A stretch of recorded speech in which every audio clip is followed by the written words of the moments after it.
আসসালামু আলাইকুম। আজকে খুব একটা গুরুত্বপূর্ণ বিষয় নিয়ে কথা বলব।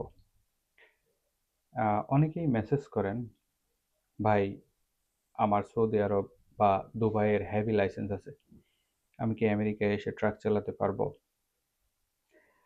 চলুন খুব সহজ ভাষায় পুরা বিষয়টা বুঝে নিই।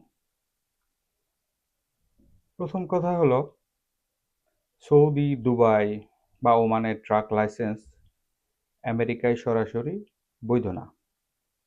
মানে আপনি ওই লাইসেন্স দেখিয়ে এখানে সেমি ট্রাক বা কমার্শিয়াল ট্রাক চালাতে পারবেন না। আমেরিকায় ট্রাক চালাতে হলে লাগবে ইউএস সিডিএল মানে কমার্শিয়াল ড্রাইভিং লাইসেন্স। অনেকেই মনে করেন যে আমার তো ১০ বছর মিডল ইস্টে ট্রাক চালানোর অভিজ্ঞতা আছে, তাই এখানে সরাসরি কাজ পাবো কিনা। অভিজ্ঞতা অবশ্যই কাজে লাগবে, কিন্তু লাইসেন্স নতুন করে আমেরিকাতেই নিতে হবে। এখন প্রশ্ন হলো কি কি করতে হয়। সাধারণত যে স্টেপগুলো নিতে হয় সেটা হচ্ছে যে প্রথমে সিডিএল পারমিটের জন্য অ্যাপ্লাই করতে হয়, রিটেন এক্সাম দিতে হয়, রোড মেডিকেল টেস্ট দিতে হয়, তারপর রোড টেস্ট বা স্কিল টেস্ট দিতে হয়। সব পাস করলে সিডিএল লাইসেন্স পাওয়া যায়। আরেকটা গুরুত্বপূর্ণ বিষয় হলো সবাই সিডিএল করতে পারে না। আপনার বৈধ স্ট্যাটাস থাকতে হবে, যেমন আপনি গ্রিন কার্ডধারী, অথবা আপনার ওয়ার্ক পারমিট আছে, অথবা আপনি অন্য কোনো ইমিগ্রেশন স্ট্যাটাসে এলিজেবল। তো অনেকেই জিজ্ঞাসা করেন যে ট্যুরিস্ট ভিসায় এসে কি ট্রাক চালানো যাবে কিনা। উত্তর হচ্ছে না। কমার্শিয়াল ট্রাক লিগালি চালানো যাবে না। আরেকটা বিষয় হচ্ছে যে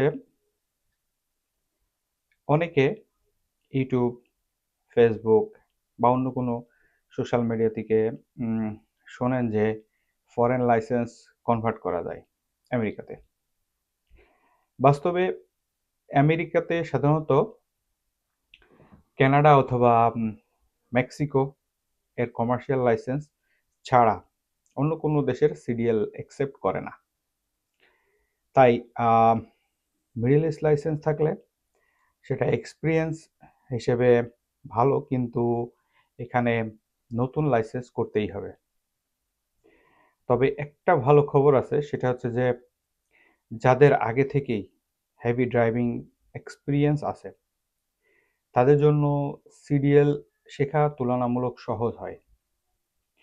অনেক ট্রাক স্কুলও এক্সপিরিয়েন্স ড্রাইভারদের দ্রুত ট্রেন করায়।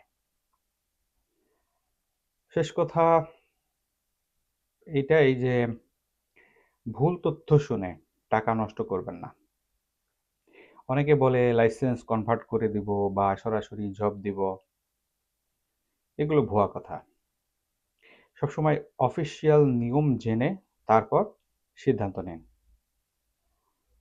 ভিডিওটি যদি আপনার উপকারে আসে শেয়ার করেন।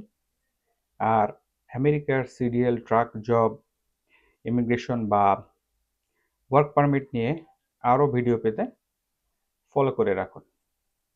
ধন্যবাদ সবাইকে।